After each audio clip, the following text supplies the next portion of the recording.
Olá, sejam todos bem-vindos ao nosso canal. Nós vamos ter agora um tempo estudando e meditando na Palavra de Deus. É bom estar com Jesus, é bom ler a Bíblia, meditar na Bíblia. Hoje vamos meditar sobre o casamento. Vamos pegar alguns trechos bíblicos e meditar, amém? Amém.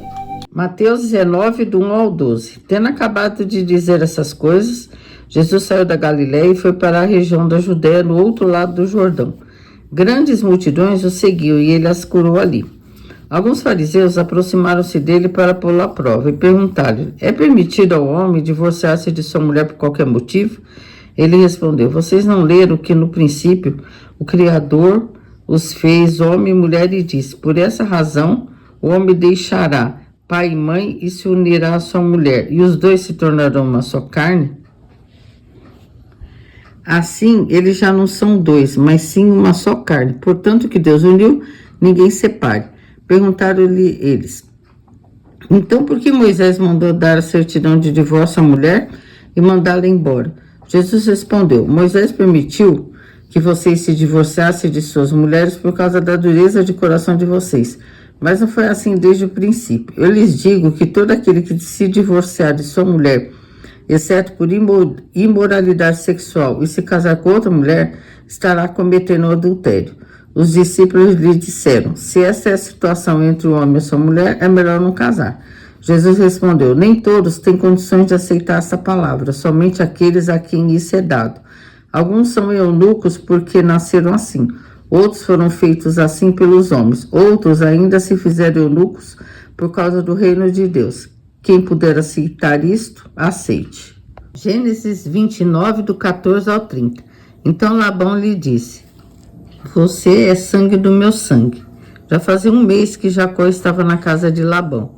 Quando este lhe disse: só por ser meu sangue você vai trabalhar de graça, diga-me qual deve ser o seu salário.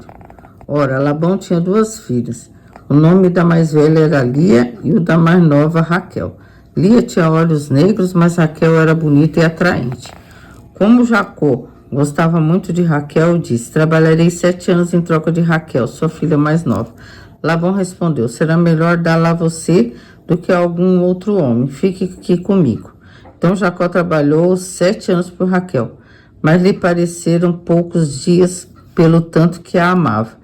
Então disse Jacó a Labão: entregue-me a minha mulher. Cumpri o prazo previsto e quero deitar-me com ela. Então Labão reuniu todo o povo daquele lugar e deu uma festa. Mas quando a noite chegou, deu sua filha Lia a Jacó, e Jacó deitou-se com ela. Labão também entregou sua serva Zilpa e a sua filha, para que ficasse a serviço dela. Quando chegou a manhã, lá estava Lia. Então Jacó disse a Labão: que foi que você me fez? Eu não trabalhei por Raquel? Por que você me enganou? Labão respondeu: aqui não é costume entregar em casamento a filha mais nova antes da mais velha. Deixe passar essa semana de núpcias e lhe daremos também a mais nova em troca de mais 7 anos de trabalho. Jacó concordou. Passou aquela semana de núpcias com Lia e Labão lhe deu sua filha Raquel por mulher. Labão deu a Raquel sua serva Bila para que ficasse a serviço dela. Jacó deitou-se também com Raquel, que era sua preferida, e trabalhou para Labão outros 7 anos. Amém. Então Noemi leu um trecho do livro de Gênesis, do Velho Testamento da Bíblia, e um trecho do livro de Mateus.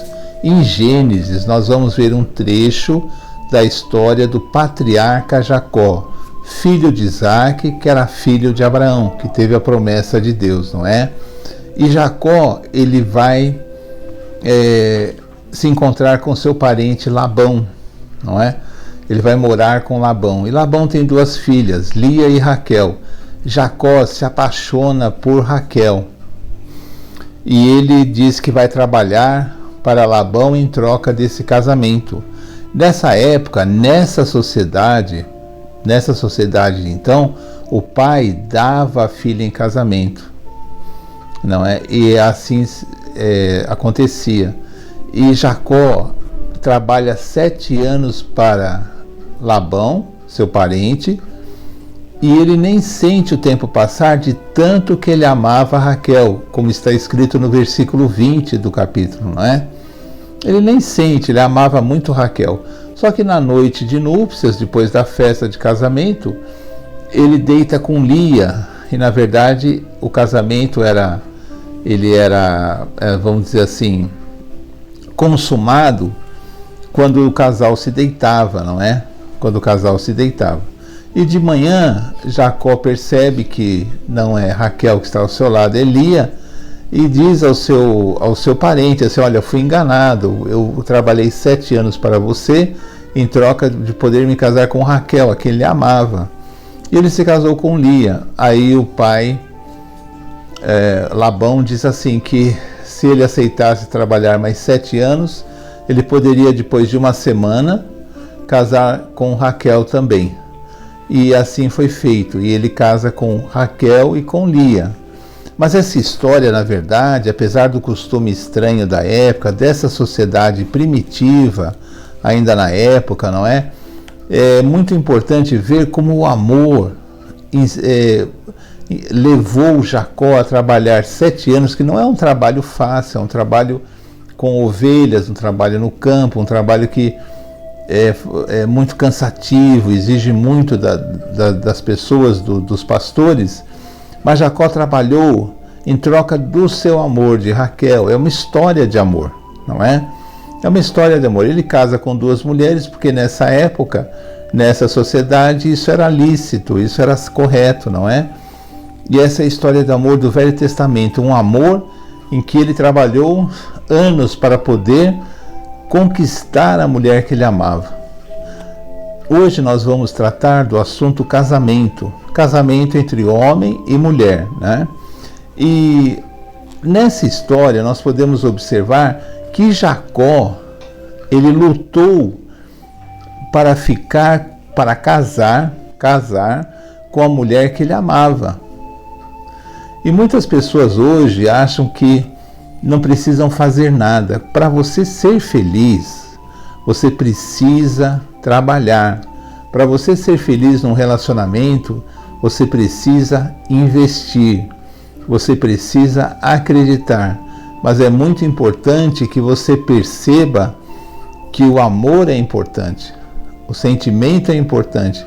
Porque o versículo 20 de Gênesis diz que Jacó trabalhou 7 anos em um trabalho pesado, onde ele não ganhou nada, e para ele foi como se o tempo não tivesse passado, foi como se nada tivesse acontecido, de tanto que ele amava Raquel. Então você vê que ele casou com a mulher que ele amava, mas ele trabalhou para isso. Depois, no Evangelho de Mateus, Jesus fala sobre o divórcio, não é? Porque na época, na sociedade que Jesus já ali estava também, existia muito divórcio, né? Os homens, a mulher envelhecia, eles mandavam a mulher embora de casa e casavam com uma mais nova. Normalmente acontecia isso, porque eles tinham lá a desculpa deles e faziam isso, né? Era uma coisa, faziam um divórcio, e não tinha muita razão de ser o divórcio, e isso aos olhos de Deus era uma malignidade, era uma quebra de contrato, não é? Era uma coisa ruim. Então Jesus diz sobre o divórcio que o divórcio só não é pecado no caso de uma infidelidade por parte da mulher, e nós podemos entender também por parte do homem hoje em dia, não é? Porque nessa sociedade que Jesus vivia, a mulher não tinha muito direito, mas hoje a mulher tem direito. E se for uma infidelidade do homem, a mulher também não peca se pedir a separação. E nessa época também, o homem não pecaria em rejeitar a sua mulher caso houvesse infidelidade. Só que na época de Jesus, a mulher dependia muito do trabalho do homem. Ela não tinha como se sustentar, a não ser que fosse na prostituição ou pedindo esmola. Então, era uma situação muito difícil para as mulheres rejeitadas. E a maioria das mulheres eram rejeitadas porque ficavam velhas, e os homens queriam mulheres mais novas. Uma sociedade muito afastada do amor de Deus, muito religiosa, mas muito afastada do amor de Deus. O que acontece? Jesus diz que Moisés havia permitido isso, o divórcio, a separação, porque ele viu o duro coração daquele povo. Mas para Deus isso é pecado, isso era pecado. Não se rejeitaria a sua esposa, né? Porque Deus uniu, e o que Deus uniu, o homem não poderia separar. E os apóstolos, conhecendo a dificuldade do relacionamento, do casamento, Pedro era casado, talvez outras pessoas fossem casadas, sabiam da dificuldade de um relacionamento de um casal, e eles disseram assim, mas se é assim, se não pode separar, então é melhor não casar. Só assim, então é melhor não casar, porque é uma coisa definitiva, porque ninguém sabe se o casamento será bom toda a vida, não é? E a gente precisa entender o que é bom, o que é uma coisa boa. Assim, as pessoas fantasiam, não é? Como se tivesse que ser uma coisa assim muito espetacular. O casamento é a formação de uma família, com todos os problemas que uma família tem, não é? Inclusive brigas, tristeza, essas coisas. Mas o que acontece? Então os apóstolos dizem assim para Jesus, mas se é assim, não se pode separar, então é melhor não casar. E Jesus entende que esse não casar é ser uma pessoa que não pratica relação sexual. Que ele fala de eunuco. Eunucos eram homens que não tinham como praticar o sexo. Ele diz assim, mas nem todos estão aptos para isso. Porque o homem, se ele quisesse ter uma relação sexual com uma mulher, ele deveria casar. Então você veja a visão de Deus e a nossa visão. Mas nós vamos tratar hoje do casamento em si. O casamento é muito semelhante a duas pessoas que ganharam um jardim. Você ganhou um jardim e você vê aquele jardim lindo, florido, bonito, com paisagens muito bonitas, bem tratado. Depois de um tempo, a pessoa que deu o jardim vai ver o que você fez com o jardim. Uma das pessoas que ganhou cuidou do jardim. O jardim continua florido, continua bonito, as flores brotaram. O outro que ganhou o jardim também achou o jardim muito bonito, só que nunca cuidou. Então cresceu o mato, as flores secaram pelo sol, existem partes ali já estragadas, o jardim deixou de ser bonito. Por quê? Porque o casamento é um jardim que precisa ser cuidado. Você não pode achar que casou e acabou. Você tem uma obrigação na presença de Deus quando você casa, de fazer a sua esposa ou a esposa fazer do marido pessoas felizes, pessoas que se sintam bem, que se sintam amadas, que se sintam apoiadas pelo seu parceiro. O que acontece com o casamento? A primeira crise, o homem perde o emprego, tem uma situação financeira difícil, a mulher fica doente, a mulher engorda, a mulher às vezes tem problemas de doença, então o homem já fica, porque ela, como se o homem também não envelhecesse. Então é muito necessário que nós tenhamos um compromisso na presença de Deus de fazer com que o nosso casamento seja bom, um casamento que honre o nome de Deus. E não achar que sexo fora do casamento é correto. Aos olhos de Deus não é correto. Por quê? Porque se eu tenho a disposição de dormir com alguém, de ter um relacionamento sexual com alguém, por que eu não deveria me casar? E se eu sou casado, por que eu não posso me relacionar com a pessoa que eu casei? Porque existem mágoas. Então o que eu devo fazer? Eu devo conversar, eu devo recomeçar com essa pessoa que eu casei. O casamento está muito ruim, vamos recomeçar, vamos deixar o passado de lado, vamos orar para Deus, porque nós somos cristãos, não é? Nós honramos o nome de Cristo, então vamos honrar o nome de Deus, vamos conversar, vamos reconstruir o casamento. Se existem problemas financeiros, vamos criar situações que melhorem as finanças. Se existem problemas de doenças, vamos orar para que Deus cure, vamos enfrentar junto as doenças, todos os problemas relacionados, porque eu não gosto mais dele, eu não gosto mais dela. Mas não é isso, você tem que cuidar, você tem que se relacionar, você tem que honrar o nome de Deus, porque um novo relacionamento, uma hora você também não vai gostar, porque tudo vira rotina. Não é que você não gosta, é que você não entende que as coisas são uma rotina e você tem aquela obrigação de fazer aquela pessoa feliz, porque ela também é filha de Deus e o homem também é filho de Deus, e os seus filhos são flechas abençoadas na mão do Senhor, como diz o Velho Testamento, não é? Seus filhos são abençoados, são herança do Senhor.